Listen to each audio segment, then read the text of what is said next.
j'espère que vous allez bien. C'est Maëlys, alias des mailles et des aiguilles. Je reviens aujourd'hui pour une courte vidéo, je pense. Je voulais discuter un petit peu avec vous de tricot, de tout, de rien, parce que ça fait un petit moment que je ne suis pas venue. C'est une vidéo totalement improvisée. Je suis à l'extérieur, je suis en vacances à la montagne. Si vous voyez les petites décos du sapin et de serre. Je suis dans un petit village qui s'appelle Beauzelle et du coup voilà, je voulais prendre un petit moment pour venir vous parler. J'ai pris des couleurs, ça se voit énormément, mais on a fait quelques jolies randonnées, donc du coup bah voilà, la montagne on sent pas forcément parce qu'il y a du vent, il y a un peu d'air, etc. et on prend très très vite, donc bon, c'est pas grave, ça m'apprendra. Que dire, donc là on est au mois de juin, je sais plus à quand remonte la dernière vidéo, mais je pense que c'était il y a un petit moment, peut-être début d'année, je sais plus exactement. Pourquoi déjà j'avais envie de venir vous expliquer un petit peu pourquoi j'ai mis longtemps et pourquoi je suis moins présente. En fait, il y a plein de raisons à ça. La première étant que, comme vous le savez, l'année dernière, j'ai monté ma micro-entreprise qui s'appelle Atelier 718. Donc, je suis désolée pour le bruit de la circulation, j'espère que ça ne sera pas trop dérangeant. Oui, je disais que ma micro-entreprise était une entreprise en fait de personnalisation et de création de textiles, notamment pour les cadeaux de naissance pour les enfants. Les bébés, tout ça, etc. Aussi un petit peu de zéro déchet pour la maison. Et puis en fait je fais énormément de petites choses à la demande, en fait 100% on va dire unique, quelqu'un qui a une idée, qui me dit tiens tu saurais pas faire ça, tu pourrais pas faire ça, tu pourrais... Enfin voilà. Donc du coup ça me prend quand même pas mal de temps, puisqu'à côté j'ai gardé mon temps plein dans la fonction publique. Donc du coup je suis à temps plein la semaine, le vendredi après-midi et le week-end je consacre énormément de temps du coup à Atelier 718. Et ce qui fait que déjà j'ai beaucoup moins de temps. Alors j'ai moins de temps pour venir tourner des vidéos, mais aussi pour pour tricoter et avoir des choses à vous montrer. Donc en fait clairement faire une vidéo pour vous montrer toujours le même projet, je trouvais pas forcément ça intéressant. Ça c'est la première raison. La deuxième raison, c'est que je pense que vous saviez, ou en tout cas si vous me connaissez, enfin si vous me suivez depuis un petit moment, à côté de mon entreprise, de mon emploi principal, je suis également sapeur-pompier volontaire. Et cette année, notre caserne a organisé, donc c'est une toute petite caserne, on est à peu près 25, enfin 25 c'est la théorie, en pratique on est peut-être entre 10 et 15 à être vraiment actifs. Et notre caserne a dû organiser le congrès départemental, la journée départementale et métropolitaine des sapeurs-pompiers du Rhône du coup. Donc c'est chez nous que ça se passait, et c'est un événement qu'on organise depuis un an, donc qui est passé, puisque là à l'heure où je vous parle on est le 28 juin et l'événement c'était le 10 juin. Mais c'est un événement qui nous a pris un an à organiser. Je disais que globalement on n'était pas nombreux à l'organiser, puisque le comité d'organisation c'était du coup 7 personnes sur les entre 10 et 15 actifs dont je vous parlais tout à l'heure. Donc en fait ça nous a fait une charge de travail énorme. Moi j'avais en charge toute la partie communication, recherche de sponsors, le lien, etc. Et donc toute la gestion des mails, les inscriptions, les pré-réservations des repas, pas mal de choses, ce qui fait que clairement en fait quand je rentrais du boulot je faisais de l'administratif pour cette journée-là. Le week-end quand j'avais 5 minutes je faisais ça, etc. En plus de mon entreprise, j'avais vraiment plus une minute à moi. Donc là ça y est, on est en train de clôturer les comptes de la journée, etc., de rendre les derniers bilans qu'on doit. Et ça y est, on n'en parlera plus. Donc c'était une super expérience, mais très honnêtement, je ne referai pas. Ça a vraiment pris 6 mois de ma vie, on va dire. J'avais plus une minute à moi, donc c'est le bilan, super expérience, mais moi vivante, je ne recommencerai pas. Il faut savoir que dans le Rhône, on est 101 casernes, donc il y a le temps que tout le monde le prenne une fois à son tour. Voilà, donc ça c'est les 2 principales raisons qui font que j'ai manqué de temps pour tourner des vidéos, pour ne serait-ce que tricoter en fait, tout simplement. J'avais un peu perdu le mojo parce que du coup je regardais plus de podcasts, je regardais plus les nouveautés, j'avais pas le temps de toucher mes aiguilles, donc autant vous dire que voilà, j'étais à la rue totale. Bon, on a été interrompu par la petite vie de village, les voisins qui sont passés devant, qui sont arrêtés de discuter.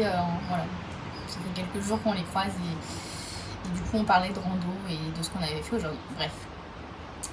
Je vous disais donc les 2 principales raisons qui ont fait que j'ai manqué de temps pour produire un petit peu des choses à vous montrer. Et il y a une autre chose, mais je sais pas trop comment la qualifier. Je pense qu'elle est un peu liée au contexte actuel sociétal, on va dire.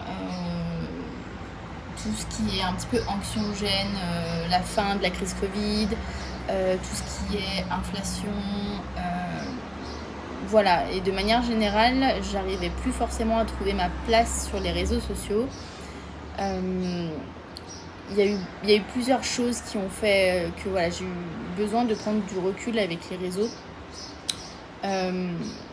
Déjà, le truc tout bête, mais le nouvel algorithme Instagram avec la mise en avant plutôt des vidéos à la place anciennement des photos, c'est quelque chose où j'ai eu énormément de mal à m'habituer, et même encore, je suis pas quelqu'un qui produit beaucoup de contenu vidéo. En fait, voilà, j'aime bien vous parler, m'asseoir, vous parler, vous montrer ce que je fais. Mais quand je tricote dans mon canapé, je pense comme tout le monde de manière classique. Et il n'y a rien de photogénique dans le sens où la création prend très longtemps et je ne vais pas rester avec mon téléphone en hyperlapse là pendant je ne sais pas combien de minutes juste pour avoir un peu de contenu. Voilà, j'ai du mal à trouver ma façon de faire en fait là-dedans. Je sais pas si c'est bien, si c'est pas bien. Pour moi, de toute façon, il n'y a pas de réponse en fait à ce questionnement-là. Du coup, pour ne pas arrêter de me poser des questions, j'ai carrément en fait pris énormément de recul. Il y a même des jours où j'allais pas sur Instagram, le truc qui n'arrivait peut-être jamais auparavant. Ça se voit énormément. J'ai une blague qui ne part pas. Je suis désolée. C'est totalement hors vidéo, mais en fait avec le retour ça se voit énormément et en fait ça me gratte avec le soleil, je pense. Bon bref, faut que j'aille chez le dermatologue. Conclusion, prenons rendez-vous chez le dermatologue. Peu importe. Voilà, j'ai digressé, je me souviens plus de ce que je vous disais. Oui, enfin du coup les réseaux, voilà. Je sais pas forcément trop quoi dire d'autre parce que ma réflexion, je pense que c'est plutôt quelque chose de personnel en fait. Enfin, peut-être que d'autres personnes n'ont pas du tout vécu la même chose que moi et ne le vivent pas comme ça au quotidien. Moi, je sais que pour le moment, et de toute façon, c'est ce que j'ai toujours fait, je pense que je vais rester dans le classique, c'est-à-dire venir en podcast, vous parler un petit peu de tout, de rien, de mes créations, etc. Mais créer du contenu vraiment vidéo pour mes réseaux sociaux, c'est pas quelque chose qui m'attire. J'ai pas le temps de le faire et voilà, j'ai toujours dit et j'ai toujours revendiqué le fait que j'étais pas influenceuse entre guillemets. Ça peut vous paraître bizarre parce que je sais qu'on m'a déjà envoyé de la laine et que je vous en ai déjà parlé et ça je suis totalement ok avec le fait de pouvoir vous faire un retour, mais je ne me considère pas du tout comme influenceuse. En fait c'est pas mon métier quoi, c'est pas du tout mon activité principale et c'est même pas ce que je veux faire, c'est-à-dire que je le fais avec grand plaisir mais c'est toujours d'un commun accord avec les marques, c'est-à-dire que moi je suis juste Maëlys en fait. Le nombre d'abonnés, etc.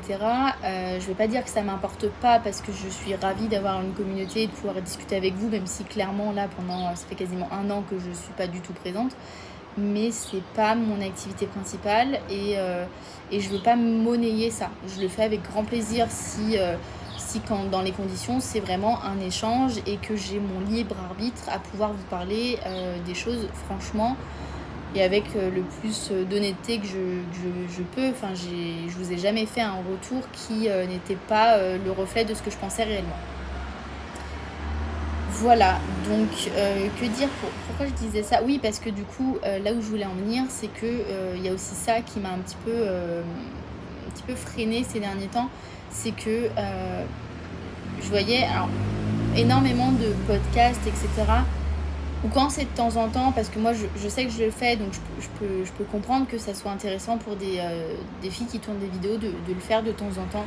Mais il y a certains podcasts où c'est devenu tout le temps. Et du coup, moi ça me dérange un petit peu parce que c'est pas forcément ce que j'ai envie de consommer. Moi j'ai envie de consommer du vrai, de la vraie vie en fait. Enfin, chacun voit midi à sa porte, mais en tout cas ce que j'ai envie de vous proposer ici sur ma chaîne YouTube, c'est les choses que j'aime regarder moi quand je suis dans mon canapé le soir après une journée de travail par exemple. Voilà, donc j'ai pris un petit peu de recul avec tout ça. Que vous dire d'autre? Moi je pense qu'on a fait déjà pas mal le tour. Quand on s'était quitté entre guillemets la dernière fois que je suis venue, je vous avais parlé de notre petit chiot, qu'on a eu un border, etc. Ça c'était au mois de mai de l'année dernière, donc maintenant il a plus d'1 an. Voilà. Juste vous dire que tout va bien, qu'il vit, ça y est, il est adulte, il a arrêté de faire ses petites bêtises de chiot, donc c'est cool. Là par exemple on est donc en Vanoise avec lui, on l'emmène de partout. Bon, voilà pour les petites nouvelles. On peut passer rapidement à une petite partie de tricot, puisque j'ai avec moi, j'ai emmené un tricot en vacances. Un truc qui ne m'était pas arrivé depuis, je vous dis, 1 an au moins. J'ai... Hop, je vais reposer ça. Bon, ça, vous le savez, hein, je vous le redis pas. Et je suis actuellement sur le Shell Wheat Top. Donc le Shell Wheat Top, c'est un design de Massimil. Je crois que c'est son nom maintenant. Oui, c'était ça. C'était Camille Knit avant et du coup, c'est Massimil maintenant sur les réseaux sociaux. C'est un patron que l'on commence du coup en bas ici par la petite dentelle. Donc on fait 3 répétitions, les petites noppes, du point mousse et après on continue en jersey jusqu'au moment de séparer puisqu'en fait on va venir faire 4 triangles avec des petits high cords, je crois. Je perds tous mes mots, je suis complètement à la rue. Désolée, il y a peut-être des personnes qui n'ont pas du tout aimé parce que c'est très décousu. Désolée, je vais faire mieux la prochaine fois, vraiment, je vais essayer. Donc là je suis rendue au moment où il faut que je sépare et que je mette mes anneaux marqueurs pour pouvoir après laisser en attente et tricoter un triangle par un triangle pour finir le petit top. Donc j'en suis vraiment pas loin puisque là je dois avoir au moins 30 cm je crois depuis la bordure. Voilà, que vous dire de plus si ce n'est que la laine, c'est de la laine Yarneline. C'est une 50% mérino, 50% tencel. Elle est super agréable à tricoter. Et je crois que le coloris, c'est Mûre la gourmande. Donc c'est un framboise. Je sais pas si vous le voyez bien, je ne sais pas trop comment ça va ressortir après en vidéo. C'est un vrai framboise. Voilà, qui est très soyeux, très brillant, mais ça c'est le tencel qui donne cet aspect-là. C'est une laine, d'ailleurs j'ai oublié de vous en parler dans la partie blabla, mais du coup on raccroche les wagons. J'avais lancé il y a l'année dernière, même l'année d'avant je crois, je sais plus exactement, le projet 12 mois 12 créateurs. Donc c'était un projet, enfin c'est un projet que j'ai longuement réfléchi, mûrement réfléchi. Où le but en fait était de vous présenter sur 12 mois 12 créateurs de laine teinte à la main différents, dont des petits créateurs qu'on n'entendait pas forcément, dont on n'entend pas forcément beaucoup parler. J'avais mes 12 créateurs, j'avais mes 12 projets, articulés par saison, etc. Force est de constater qu'au début de la pause que j'ai faite, du coup, l'année dernière, comment dire, de moi-même, hein, c'est pas de la faute des créateurs du tout, ni des créateurs, des teinturiers ou des teinturières qui collaboraient avec moi là-dessus. C'est simplement moi parce que c'est le moment où où j'ai eu besoin de prendre le recul dont je vous parlais tout à l'heure. Et du coup, c'est un projet que j'ai un petit peu laissé tomber. Donc je vais voir ce que j'en fais, quoi qu'il en soit. Il n'y a que ce projet-là où j'avais encore reçu la laine. Sinon, je demandais à ce qu'on m'envoie la laine pour tricoter le projet, etc. en question, sur lequel on s'était mis d'accord au fur et à mesure, parce que je suis quelqu'un qui peut vite stresser en fait, et je m'étais dit de recevoir toute la laine en amont et après de me dire il faut tricoter ça, à telle cadence, etc. Ça allait me mettre la pression. Je dis pas que ça me l'a pas mise, parce que voilà, je pense que si j'ai eu besoin de prendre le recul, c'est aussi parce que j'avais un trop plein, j'avais peut-être pris trop d'engagement, ou en tout cas je m'étais pas rendu compte que ça me stressait. Mais du coup, pour en revenir à ce tricot-là, voilà, c'est le seul qui est en cours et qui fait partie du projet 12 mois 12 créateurs. Donc je dis pas que je vais abandonner ce projet-là, parce que c'est un projet qui me tient vraiment à cœur et qui, je pense, a vraiment toute sa place voilà, dans le monde du tricot. Donc je dis pas que je vais le reprendre tout de suite non plus. C'est un peu ambivalent comme sentiment, parce que j'ai envie de le faire, mais je pense que j'ai besoin de le faire peut-être plus posément. Voilà, donc je sais pas, je pense que je continuerai les vidéos de temps en temps sur ce projet-là. Peut-être pas sur 12 mois consécutifs, en tout cas de toute façon ça sera pas possible. Mais peut-être de me dire un rythme de 2 ou une vidéo tous les 2 ou 3 mois, ou une vidéo par trimestre peut-être. Et faire ça, et faire 12 vidéos pour correspondre aux 12 mois. À voir, faut que je réfléchisse, faut que je recontacte les partenaires, faut que je recontacte les créateurs, etc. pour en discuter. Donc voilà, pour en revenir à ce projet-là, je pense qu'il sera peut-être incessamment sous peu terminé, que j'aurai peut-être la chance de vous le présenter dans un podcast, je ne sais pas. On verra bien. J'ai rien d'autre. Alors si, j'en ai un autre en cours mais que j'ai pas là. C'est le pull Tender de Melody Hoffman, où en fait j'ai fini tout le corps et il me reste donc j'ai fait une manche et il me reste je sais pas, peut-être 20 cm, même pas, ouais, je dois être là par là à peu près, donc il doit me rester 20-25 cm de manche, et encore au grand max. Donc c'est un projet d'hiver. Je sais pas si je vais le faire terminer cet été, ou si je vais attendre le début de l'automne, etc. pour le reprendre et l'avoir pour cet hiver. On verra. Seul le temps nous le dira. En tout cas, je suis vachement moins... comment dire, je m'étais jamais fixé d'objectif tricot. C'est hors de question de voilà. Moi, une passion, c'est pour pas en être esclave, entre guillemets. Je sais pas si les mots sont bien choisis, mais je voulais pas devenir dépendante d'un calendrier en me disant il faut tricoter ci, il faut tricoter ça, et me mettre la pression en fait. Et du coup, voilà, avec le temps là, on va dire avec la dernière année écoulée, j'ai appris à prendre du recul aussi sur mes projets tricot, et à plus me dire ouais, ça, tout le monde les tricote, il faut que je tricote, ou me dire même si ça il me plaît trop, en fait j'ai de la laine pour faire certains projets qui attendent depuis des années. J'ai aussi financièrement pas les moyens de trop investir en ce moment dans mes loisirs. C'est comme ça, il y a des périodes où on peut se le permettre et des périodes où on peut pas se le permettre. Voilà, du coup je relativise, je me dis que j'ai déjà au moins, je sais pas, peut-être 25 pulls dans mon armoire, 4 tops, 10 châles, etc. Donc clairement, j'ai pas de nécessité à tricoter à toute vitesse. Voilà, je peux prendre le temps, je peux prendre du plaisir à tricoter les projets que j'ai envie, et que clairement ça sera pas une nécessité dans ma garde-robe, c'est pas des cadeaux, c'est pas des... Voilà.